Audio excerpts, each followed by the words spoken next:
Allahu Ekber. Esselamu Aleyküm ve Rahmetullah. Esselamu Aleyküm ve Rahmetullah. El Fatiha.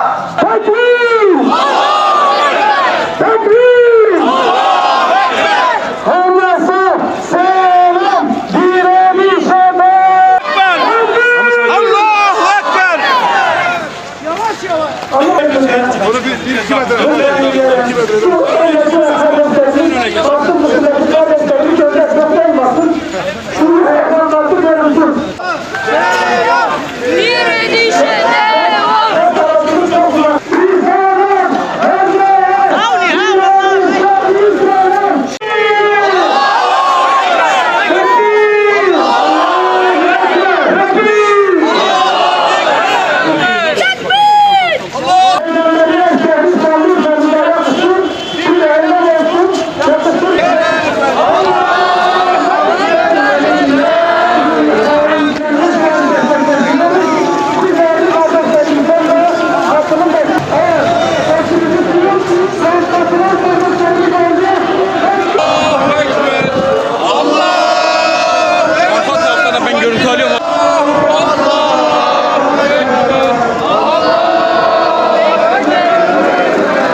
Sessiz kalanlar dilsiz şeytandır.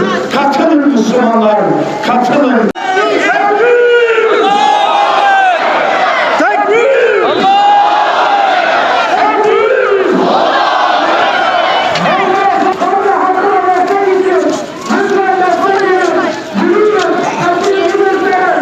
Kudüs davası için canını veren Urfa'dan, ölümleden korkup Gazze'ye giden Şehit Hasan Saklaman'ın ve tüm şehitlerin ruhu için El Fatiha.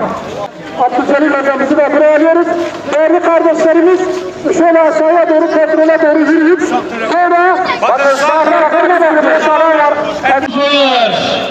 sizleri pazara kesmek istemiyoruz ve Euzubillahimineşşeytanirracim.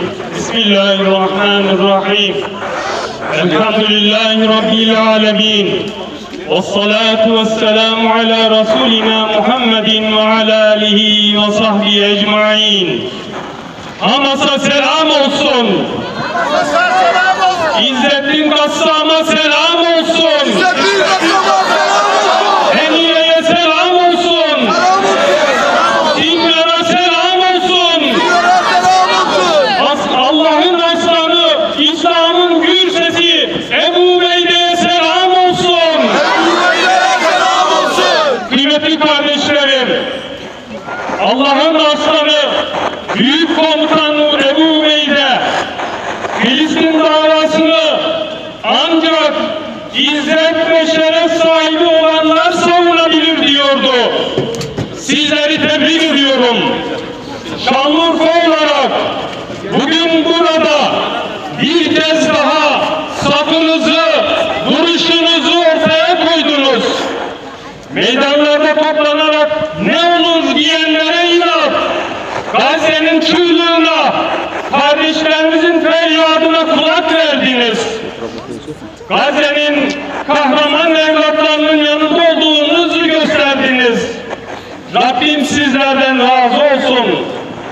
bu meydanlardan yükselen samimi dualar, nidalar, yakarışlar, arş-ı alada karşılık bulacak ve vakti geldiğinde bendini yırtan sel olup terör devleti İsrail'i zir zeber edecektir. Kardeşlerim, Kudüs bizim imani davamızdır. Kudüs bizim kırmızı çizgimizdir.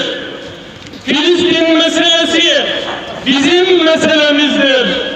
Gazze bizim yürek yangınımızdır.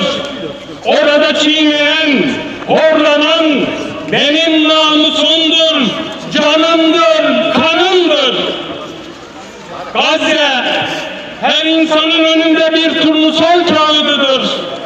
Yüreğinde insanlıktan bir iz taşıyan, vicdan taşıyan herkesin buradaki İsrail zulmüne, vahşetine, soykırımına sessiz kalması mümkün değildir. Gazze'de yaşanan bu insanlık dramı taşlaşmış her kalbi eritecek cinsendir. Günümüz insanı insanlık sınavından geçiyor ama maalesef sınıfta kalıyor. Kardeşlerim, yaşadığımız çağ insanlık düşmanı Siyonizm denen bir bela ile karşı karşıyadır. Vicdanı olan herkes bu belaya karşı durmak, tavır almak zorundadır. Aksi takdirde bu bela bütün dünyayı kasıp kavuracak, insanlığın başına kıyameti koparacaktır. Çünkü bu aşağılık yaratıklar kendileri dışındaki herkesi insan olarak görmemekte, kendilerine hizmetkar hayvanlar olarak görmektedirler. Siyonizm insanlığın böğrüne saplanmış bir uğurdur. Dünya bu uğurdan temizlenmedikçe ne sulha ne huzura kavuşabilir. Bir çocuk gibiydi ve ağlıyordu. Varıp eşiğine oğlumu koydu. Sanki bir yer altı ner çalıyordu. Gözlerim yollarda bekler durur. Nerede kardeşlerim diyordu bir ses. İlk kıblesi benim ulu nebinin. Unuttu mu bunu acaba herkes? Burak dolanırdı yerelerimde. Miraca yol veren Hürrüsüydüm. Bismillahirrahmanirrahim. Elhamdülillahi Rabbil alemin. والعاقبة للمتقين فلا عدوان إلا على الظالمين والصلاة والسلام على رسولنا محمد وعلى آله وصحبه أجمعين. Ey Rabbimiz, gücümüzü topla,